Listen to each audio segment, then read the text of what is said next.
పెహల్గాం ఉగ్రదాడికి భారత సైన్యం పాకిస్తాన్ మీద ప్రతీకారం తీర్చుకుంటూ ఆపరేషన్ సింధూర్ని ప్రయోగించిన నేపథ్యంలో ఆపరేషన్ సింధూర్కి ఇప్పుడు ప్రతీకారంగా పాక్ అయితే భారత్లోని కొన్ని ప్రాంతాలలో కాల్పులకి తెగబడింది. అయితే పాకిస్తాన్ ఎత్తులను భారత సైన్యం చాకచక్యంగా చిత్తు చేశాయి. చిత్తు చేయడమే కాదు, పాకిస్తాన్కి చెందినటువంటి 50 ఆత్మాహుతి డ్రోన్లను, అలాగే 3 ఫైటర్ జెట్లను, కొన్ని మిసైల్స్ను పేల్చేశాయి. పేల్చివేయడంతో పాటుగా నేల కూల్చాయి. భారత రక్షణ వ్యవస్థలో ఉన్నటువంటి అమ్ముల పొదలోని ఒక మంచి అస్త్రమైనటువంటి S-400 అనే సుదర్శన చక్రం ద్వారా పాకిస్తాన్ సైన్యం మన భారత సరిహద్దు ప్రాంతాల్లోకి ఈ ఆత్మాహుతి డ్రోన్లను, అలాగే ఈ మిసైల్స్ను, ఈ ఫైటర్ జెట్లతో వారు కొన్ని ప్రాంతాల్లో దాడి చేసేటువంటి ప్రయత్నం చేసిన నేపథ్యంలో S-400 వాటిని విజయవంతంగా తిప్పికొట్టింది. తిప్పికొట్టడమే కాకుండా మన భారత సైన్యం, మన భారత త్రివిధ దళాలు పాకిస్తాన్లో ఉన్నటువంటి ఆర్మీ క్యాంపుల మీద దాడి చేయడం జరిగింది. ఆ దాడి దెబ్బకి ఆర్మీ క్యాంపులు అయితే ధ్వంసం అయ్యాయి. వాటితో పాటుగా మన నౌకాదళంలో ఉన్నటువంటి INS విక్రాంత్ కరాచీలో ఉన్నటువంటి ఒక పోర్టు మీద దాడి చేయడం జరిగింది. ఆ పోర్టులో ఉన్నటువంటి 50కి పైగా యుద్ధ నౌకలు ధ్వంసమైనట్లుగా మనకి తెలుస్తూ ఉంది. అసలు మన భారత భద్రతా బలగాలు, మన భారత సైన్యం, మన భారత త్రివిధ దళాలు పాకిస్తాన్లో ఉన్నటువంటి ఎక్కడెక్కడ ఆర్మీ బేస్ల మీద దాడి చేసిందనేది ఒకసారి మనం పూర్తి స్థాయిలో విశ్లేషణ అయితే చేసుకుందాం. పాక్ మిలిటరీ పోస్టులు ధ్వంసం, వీడియో షేర్ చేసినటువంటి ఇండియన్ ఆర్మీ. భారత్ పాకిస్తాన్ల మధ్య ఉద్రిక్తతలు మరింత తీవ్రమయ్యాయి. ఆపరేషన్ సింధూర్కు ప్రతిగా దాయాది సైన్యం రెచ్చగొట్టేటువంటి చర్యలకు పాల్పడింది. నియంత్రణ రేఖ వెంబడి కాల్పులు జరుపుతూ ఉంది. వీటిని భారత ఆర్మీ సమర్థవంతంగా తిప్పికొట్టింది. అందుకు సంబంధించినటువంటి వీడియోను భారత సైన్యం విడుదల చేసింది. యాంటీ ట్యాంక్ గైడెడ్ మిసైల్స్తో పాక్ మిలిటరీ పోస్టులను భారత సైన్యం ధ్వంసం చేసినట్లుగా తెలుస్తూ ఉంది. భారత దాడిలో పాక్ పోస్టులు కుప్పకూలిన దృశ్యాలు ఆ వీడియోలో అయితే ఉన్నాయి. అయితే ఏ సెక్టార్లో పాక్ని నేల కూర్చింది భారత సైన్యం అనేది మాత్రం తెలియరాలేదు. సరిహద్దుల్లో పాక్ డ్రోన్లు దాడులను సమర్థవంతంగా తిప్పికొడుతున్నామంటూ కూడా భారత సైన్యం ప్రకటించింది. ఇప్పటి వరకు 50 డ్రోన్లను కూల్చినట్లుగా మన భారత రక్షణ వ్యవస్థ అయితే మనకు తెలియజేసింది. భారత రక్షణ వ్యవస్థ తెలియజేసిన దాని ప్రకారంగా పాకిస్తాన్ భారత సరిహద్దు ప్రాంతాల్లో 15 చోట్ల ఈ కాల్పులకు తెగబడినప్పటికీ ఆ కాల్పులని మనం చాకచక్యంగా తిప్పికొట్టగలిగాం.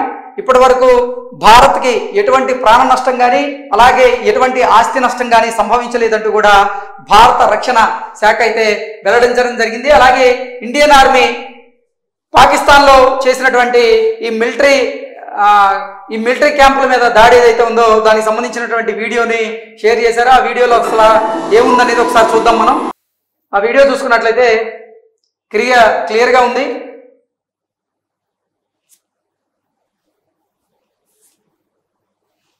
మళ్ళీ చూద్దాం. ఆపరేషన్ సింధూర్ పాకిస్తాన్లోని ఆర్మీ బేస్లు ఏవైతే ఉన్నాయో ఆ ఆర్మీ బేస్ల మీద మన వాళ్ళు దాడి చేసి వాటిని ధ్వంసం చేసినట్లుగా ఇండియన్ ఆర్మీ అయితే తెలియజేస్తూ ఉంది. సో ఇప్పటికే చూసుకున్నట్లయితే దాయాది దేశానికి నిజంగా భయం అంటే ఏంటో తెలిసింది. ఒక రాత్రి మొత్తం కాలరాత్రిగా మారింది. నిన్న చూసుకున్నట్లయితే భారత్ పాకిస్తాన్ల మధ్య యుద్ధం మేఘాలు కమ్ముకున్నాయి. యుద్ధం ప్రారంభమైందా అనేటువంటి పరిస్థితులు అయితే మనం చూసాం. ఈ నేపథ్యంలోనే ఆపరేషన్ సింధూర్కి ప్రతీకారంగా పాకిస్తాన్ భారత్ మీద కొన్ని చోట్ల దాడులు చేసేటువంటి ప్రయత్నం చేసింది. అందులో భాగంగానే ఆత్మాహుతి డ్రోన్లను, ఫైటర్ జెట్లను, కొన్ని క్షిపణులను కూడా ప్రయోగించింది. ఫైటర్ జెట్ల విషయానికి వస్తే 3 ఫైటర్ జెట్లను S-400 నేల కూల్చడం జరిగింది. JF-17 2 ఫైటర్ జెట్లు, అలాగే F-16 అనేటువంటి ఒక ఫైటర్ జెట్లను చాకచక్యంగా S-400 అనేటువంటి ఆ వ్యవస్థ ఏదైతే ఉందో అది యాక్టివేట్ అయ్యి ఆ 3 ఫైటర్ జెట్లను కూడా నేల కూల్చడం మనం చూసాం. అలాగే F-16ని మొత్తం నిర్వహిస్తున్నటువంటి ఒక పైలట్ కూడా మన భారత భద్రతా బలగాల అదుపులో అయితే ఉన్నారు. మొత్తంగా చూసుకున్నట్లయితే ఇప్పటి వరకు నిన్న రాత్రి నుంచి చేస్తున్నటువంటి దాడిలో పాకిస్తాన్కి చెందినటువంటి 50కి పైగా ఆత్మాహుతి డ్రోన్లను నిజంగా పేల్చివేయడం జరిగింది. అలాగే కొన్ని క్షిపణులను కూడా చాకచక్యంగా పేల్చివేయడం జరిగింది. దాంతోపాటుగా మనం చూసుకున్నట్లయితే INS విక్రాంత్ నిజంగా యాక్టివేట్ అయింది. యాక్టివేట్ అయిన తర్వాత రంగంలోకి దిగి కరాచీ పోర్ట్లో అది మోత మోగించింది. కరాచీ పోర్ట్లో ఉన్నటువంటి యుద్ధ నౌకలు అక్కడ పెద్ద ఎత్తున ధ్వంసమైనట్లుగా మనకు తెలుస్తూ ఉంది. కరాచీ పోర్ట్ ఏదైతే ఉందో ఆ కరాచీ పోర్ట్ నుంచే పాకిస్తాన్కి చెందినటువంటి 60% రవాణా జరుగుతూ ఉంటుంది. అంటే యుద్ధమే అనివార్యం అయితే పాకిస్తాన్ సైన్యానికి కావాల్సినటువంటి యుద్ధ సామాగ్రిని ఆ నౌక అంటే ఆ పోర్ట్ నుంచే నౌకా మార్గంలో కూడా వారు తరలించేలాగా దాన్ని ఏర్పాటు చేశారు. అయితే అందుకే భారత నౌకా దళం అయితే దాన్ని చాకచక్యంగా పేల్చివేయడం జరిగింది. అలాగే వాయుసేన కూడా నిన్న పాకిస్తాన్కి తగిన రీతిలోనే బుద్ధి చెప్పింది. మొత్తంగా చూసుకున్నట్లయితే భారత త్రివిధ దళాలు రంగంలోకి దిగి పాకిస్తాన్ ఎత్తులు అయితే ఉన్నాయో వాటిని చిత్తు చేస్తూ ఉన్నాయి. పరిస్థితి చూసుకున్నట్లయితే అధ్వానంగా అయితే తయారైంది. పాకిస్తాన్ ఇప్పటికే ఆర్థిక సంక్షోభంలో కుట్టుమిట్టాడుతూ ఉంది. అలాగే ఆహార కొరతతో కూడా ఇబ్బందులు ఎదుర్కొంటూ ఉంది.